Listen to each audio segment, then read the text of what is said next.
This program is made possible by funding from Humanities Guahan, the National Endowment for the Humanities, and the Federal CARES Act.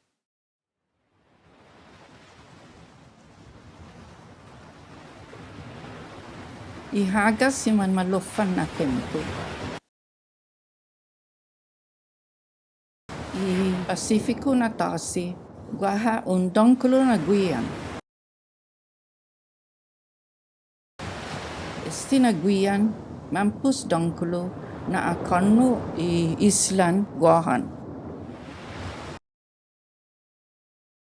Ikinanonya mampus megge na akonu esta I entalo I isla. Sa asot tay tao man mo nyo para ilina la niya sa ni Manmamaila na tempo. Itaw mo na matungo na debi no guaha humatsobi.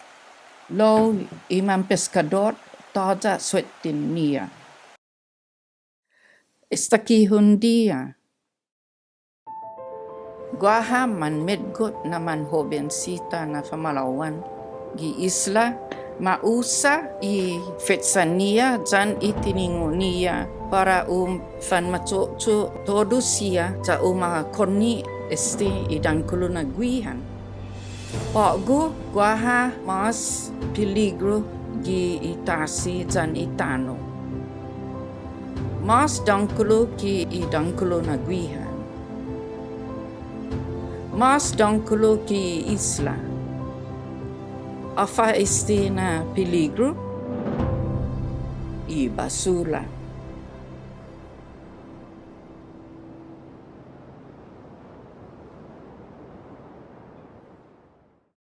Previously on From Our Nonas for Our Nenis. In the last episode, we took a look at a few of the solutions we found for our waste crisis.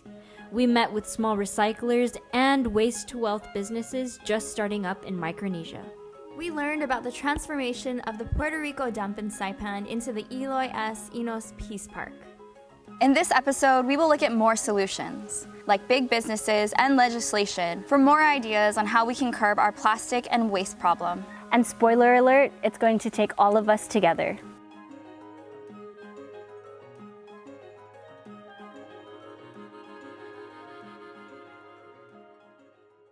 The waste crisis is something that we all contribute to, as businesses, as consumers, and as government entities. All of those elements are needed to come together to solve the problem. Because we all have a role, we all do,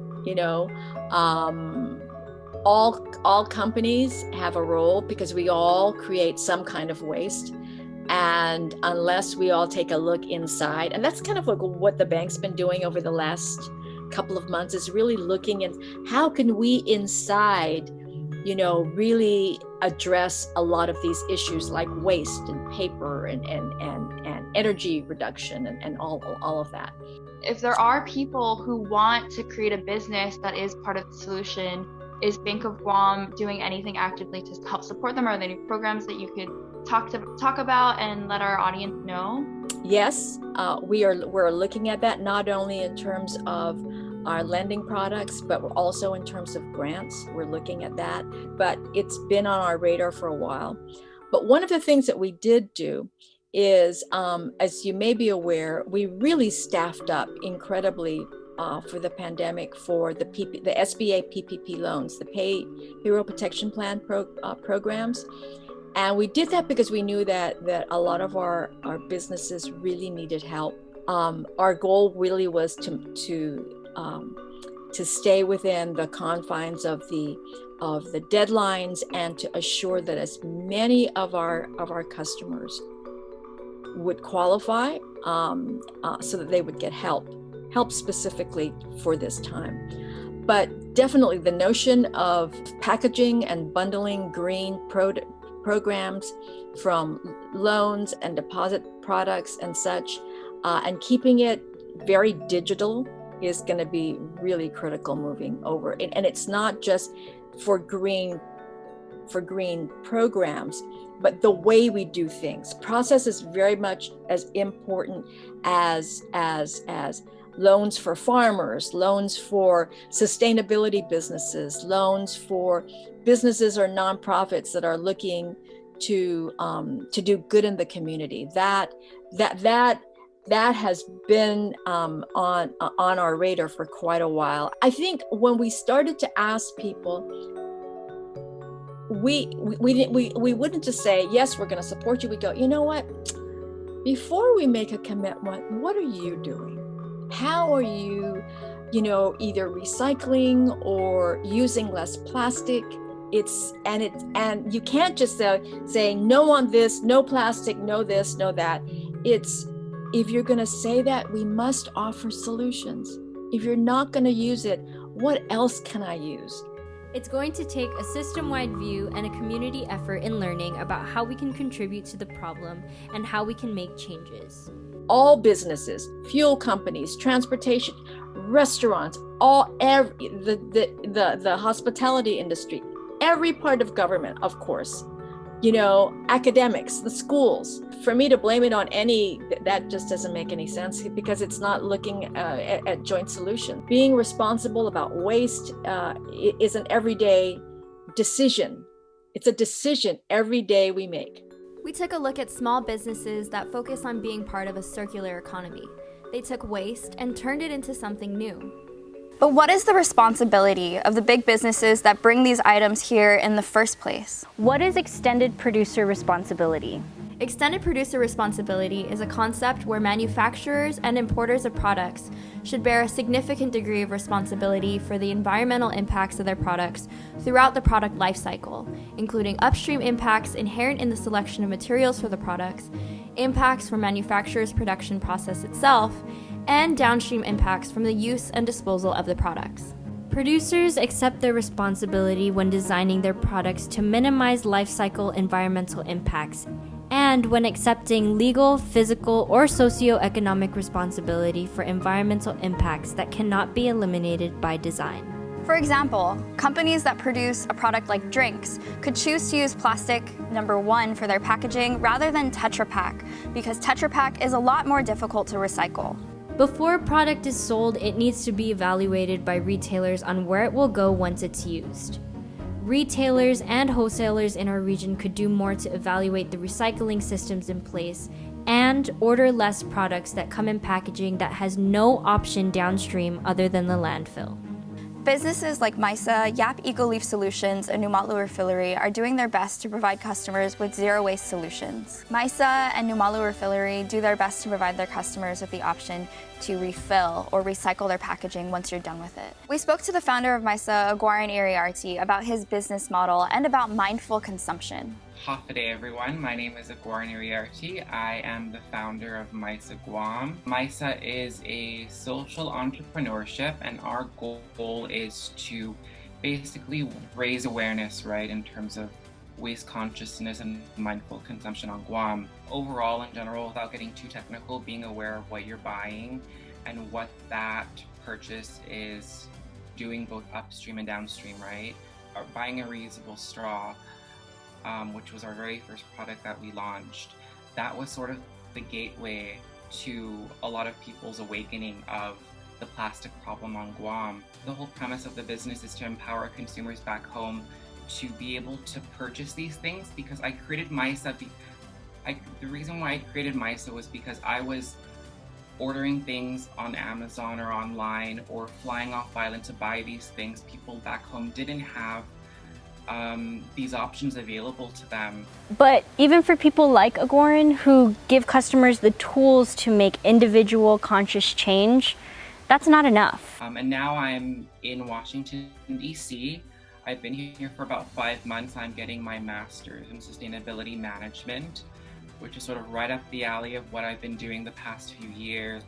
And my goal really, I'm desperate to go back home and to make a difference, because if there's another thing that drives me bonkers besides illegal dumping, is the brain drain that Guam and so many other indigenous communities go through really on a daily basis. And I mean, I don't want to generalize, because some people do have to leave, right, their homeland to make a better life for whatever circumstance they're going through. But I think the only way to make home better is if all of these tomorrows, right, who have left to educate themselves and to become better, return home at some point to make the island a better place. Because the last thing I want to do is for Chamorros to be a minority in their own homeland, or for us to be marginalized in some way, which we're already seeing. So I hope to go back to help contribute and help to make a difference in any little way I can.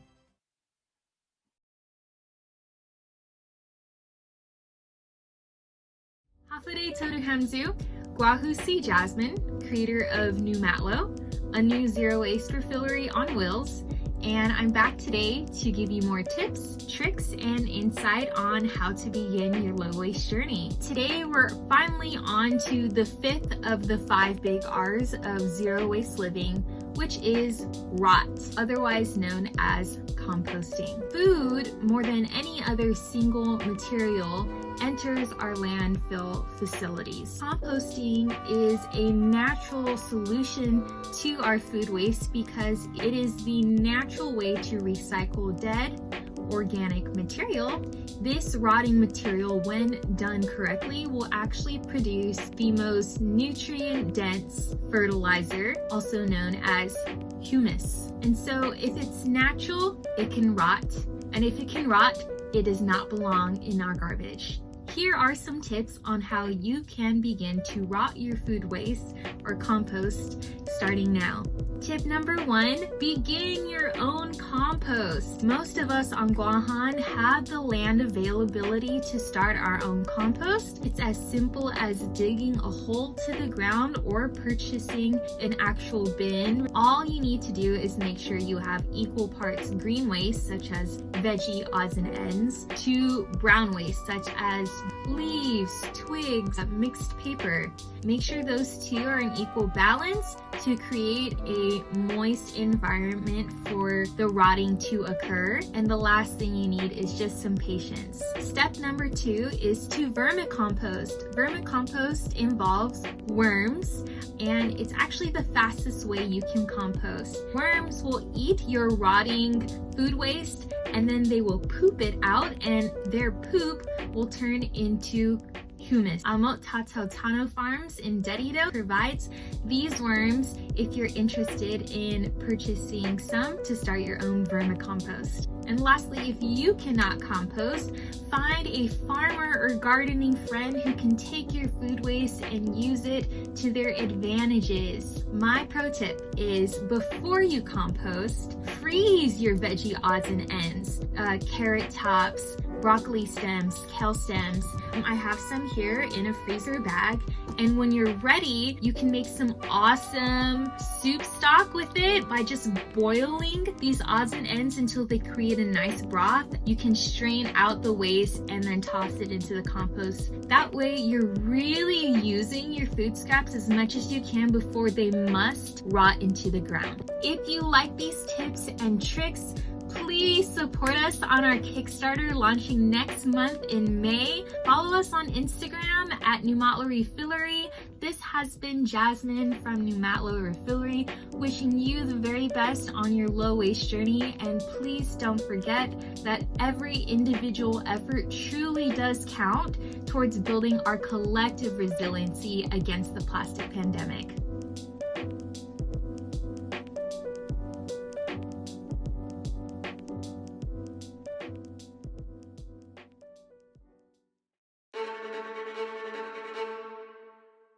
How can government bans help to prevent the stream of plastic and other waste from entering our islands in the first place? Starting July 1st, 2020, it became unlawful for a person to import one-time use disposable styrofoam and plastic food service items, such as plates, cups, eating utensils, and plastic shopping bags.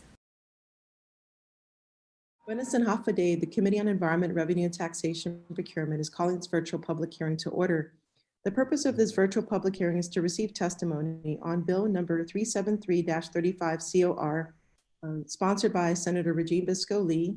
It's an act to amend Section 54B 103 of Chapter 54B relative to banning the sale or distribution of disposable carry-out bags made of paper and biodegradable or compostable plastic, including plastics from bio-based polymers by retail and wholesale establishments on Guam. All across the Pacific, and indeed all around the world, many communities are making necessary, tough, and sometimes unpopular decisions in the name of environmental sustainability.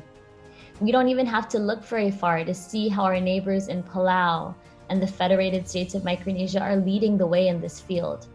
I hope we can come to a consensus on this expansion, especially with so many of our members already supporting the principles behind this bill. It is a time for us to honor our ancestors, to reflect on the values that kept our homelands bountiful and beautiful for millennia. And I implore all of us to continue to invoke the centuries-old wisdom that before any decision, our first consideration should be, is this going to make things better or worse for our grandchildren and great-grandchildren? We are not here for a 3-year tour of duty or a brief professional stint. We are caretakers, entrusted to leave Guam in a better place for the next generation to inherit this treasure. And I was really proud of that work. And in my mind, when I was introducing it, it was just kind of like a no-brainer. Of course, we would want to, ban plastic bags, but it was much more of an uphill battle than I had initially thought it would be. I introduced it, I was really excited, and I really have to thank the community for helping to engage and inform and educate our community in order to have it be as receptive and as it was, and have it be adopted into law in the way that it was. So I'm really grateful to the University of Guam Center for Island Sustainability, MCCA, a number of folks in the community like Peggy Denny and other advocates who've come out and lend their voices just in support of this and many other efforts to protect our resources. But there were also a number of people who, called into local talk radio shows or wrote opinion editorials or comments in Facebook about how silly this plastic bag ban was, and that we had so many other monumental problems. Why should we be focusing on plastic bags?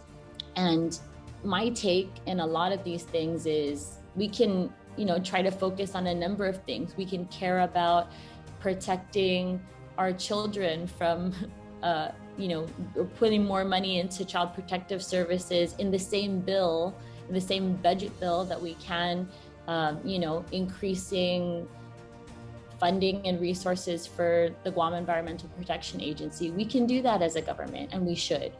And just because something is daunting or something has never been done before doesn't mean that we can't start having the conversation. It doesn't mean that we can't, bring ourselves one step further.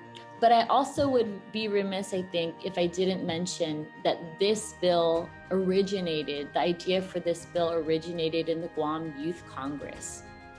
And so it was something that was introduced and passed by our youth.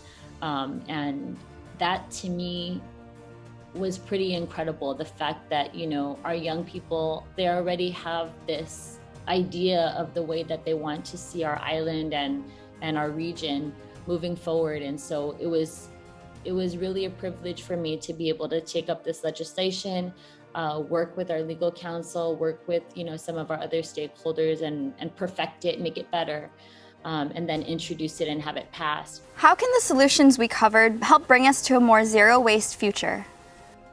Extended producer responsibility, placing more responsibility on importers, retailers, and manufacturers to produce products that are more readily recyclable or zero waste will do a lot to slow the influx of these materials into our waste stream. Government policy. Supporting bans that we know are effective in other places on materials like styrofoam, plastic bottles, and single-use plastics can also do a lot to reduce our waste as an island. Studies have also shown that universal trash pickup, along with more frequent recycling pickups, can help to make the solid waste system more efficient and cost-effective. Individual responsibility. While individual responsibility is often shared as a solution to our waste issues and other large systemic issues, we believe that our individual effort in putting on the social and political pressure to get larger entities like big businesses and the government to take this issue seriously are important. We can do our best to lead perfect, zero-waste lifestyles, but this responsibility must be shared by all of us if we want to see a true change. So by all means, please reduce, reuse, and recycle, and stay aware of how our consumption affects our environment. But we can also make a big impact by pressuring lawmakers and big businesses to do their part as well. One issue that we see is that environmental understanding and education can be limited to certain kinds of careers or fields of study, but we all need to know about our relationship to the environment. Our waste crisis is a reflection of the global problem, which is rampant consumerism and capitalism. Our islands will be catching oceanic plastic from around the world well into the foreseeable future. But this shouldn't lead us to apathy about our own ability to change our habits. We should look towards creating systems that are circular again, just like nature intended. We have much wisdom to learn from the ways of our ancestors by using traditional technology to create regenerative solutions and biodegradable products. We did not inherit this earth to keep it for ourselves. We are simply borrowing it for our children. We all live here. We live on the front lines of this issue, and our habits and the businesses that run here, the things that the government does, all have an impact on our environment, which has an impact on us. The big fishes of our time are everywhere, and they can be hard to see. But if we look closely at the world around us, we can see all the damage that it's caused. We hope that this series reminds us of our place, a bridge between the wisdom of our Nonas to the future for our Nenis. Most importantly, what kind of home will we leave for them? If we continue to work together, we can weave a net of solutions. Just like our ancestors, we have the ability to catch this fish and save our islands. Dani tanu itasi adau dani langit unuhin dani tanu itasi adau dani langit. Así la historia ni Island tau kita Marianas luta tinian sai panzan Island war.